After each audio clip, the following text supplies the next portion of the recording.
You wake up one morning and something feels off. The friend who used to text you every day suddenly leaves your messages on read. The coworker who once smiled at you now avoids eye contact.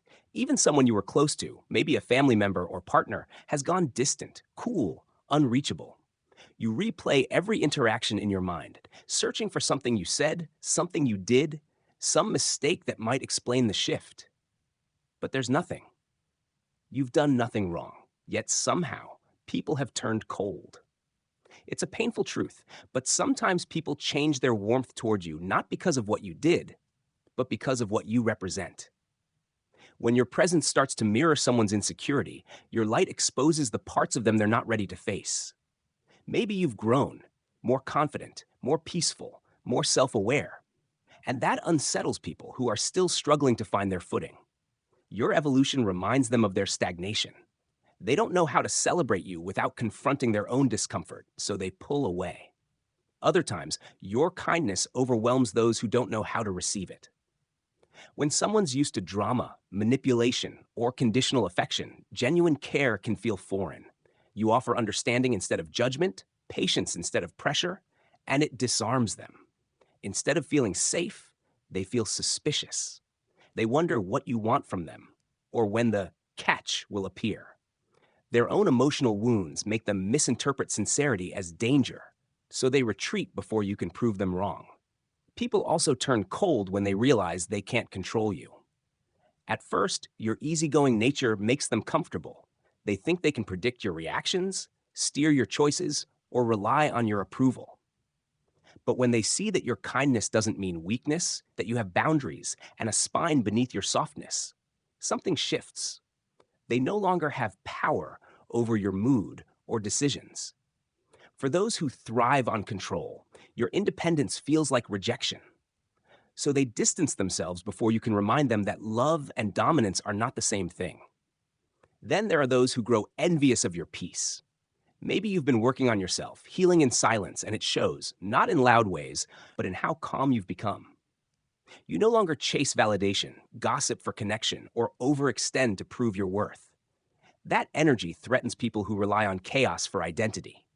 They might label you cold, arrogant, or changed, but really, they're projecting their unease. You're no longer playing the emotional tug of war that once bonded you, and without that tension, they don't know how to relate to you anymore. Sometimes it's simply life's rhythm. People grow in different directions, and while it's rarely anyone's fault, the distance still hurts. You may have shared a season of your lives that was intense and meaningful, but not meant to last forever. The person who now seems cold might just be living in a new chapter, one that no longer aligns with yours. It doesn't make the past fake, it just means the connection served its purpose. But perhaps the most difficult truth is this: some people turn cold to protect their own ego. When you stop feeding the behaviors that once made them comfortable, constant reassurance, emotional caretaking, or compliance, they interpret it as withdrawal. You're not being distant, you're being healthy. But to them, your boundaries feel like betrayal.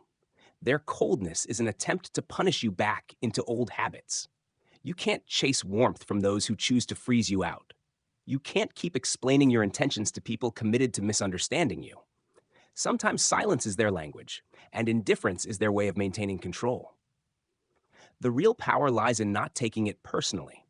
Because here's the truth: people's treatment of you often says more about them than it ever will about you. Their mood swings, distance, or passive hostility are reflections of their own storms. You just happen to be nearby when the temperature drops. Instead of asking, "What did I do wrong?"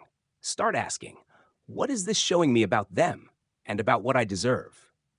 Maybe it's showing you that you've outgrown certain dynamics that run on imbalance. Maybe it's a reminder that your peace doesn't need everyone's approval to be valid.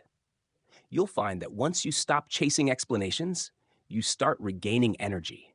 The people meant for you will never make you question your worth. They won't weaponize silence or affection. They'll stay consistent even when life shifts. So when others turn cold, don't shrink to match their temperature. Stay warm, stay kind, stay grounded in who you are. Because the ones who truly belong in your orbit won't flinch at your light. They'll glow beside you. The silence, the distance, the frost, it all hurts, but it also clears space. And in that space, you'll find truth. Not everyone can handle your growth, your boundaries, or your authenticity. But that's not your problem to solve. It's your freedom to protect.